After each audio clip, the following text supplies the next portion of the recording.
From Oslo to sovereignty, our special conference with the sovereignty movement, and now with us in the studio here in Jerusalem is Knesset member Dan Illouz from the Likud party. Shalom. Shalom, Yoni. So first of all, as we're talking about sovereignty, one of the things I heard you say recently is that if we can't do it in this term of the Knesset, it may not happen at all. We have the most right-wing coalition that Israel has ever seen, 64 right-wing members of the coalition, and we do not have anyone to blame if the topic of sovereignty on Judea and Samaria doesn't advance during this term. And therefore, we'll only have ourselves to blame.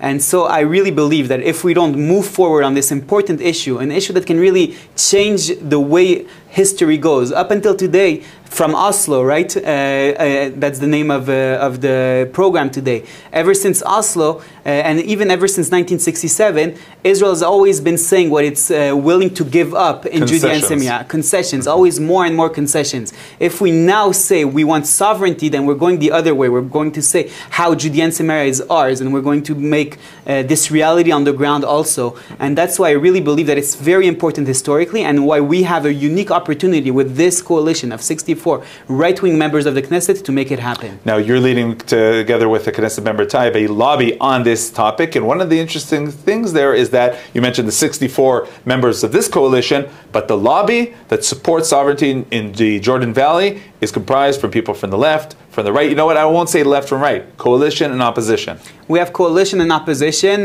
both in the lobby. We have people from multiple parties in the opposition, which shows you how it's really consensus.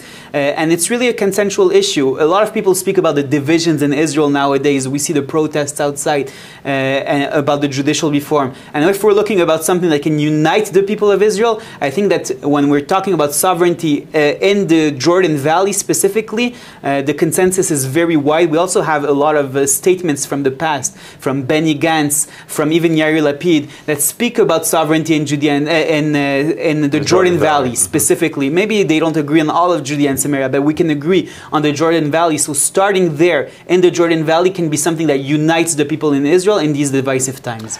Now, what if Benjamin Netanyahu, the chairman of your party, the Prime Minister of Israel, comes back from the visit with President Joe Biden, and he tells you and the other officials, sovereignty has to wait.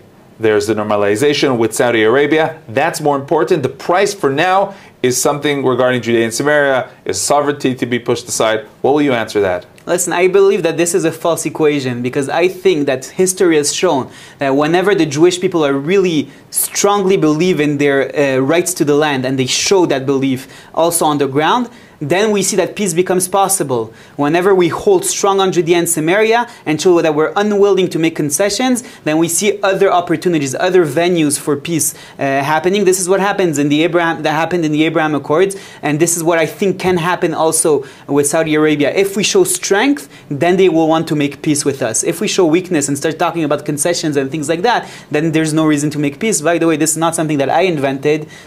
Jabotinsky spoke about it way back when he spoke about the Iron Wall, and this is also what I believe is still true today.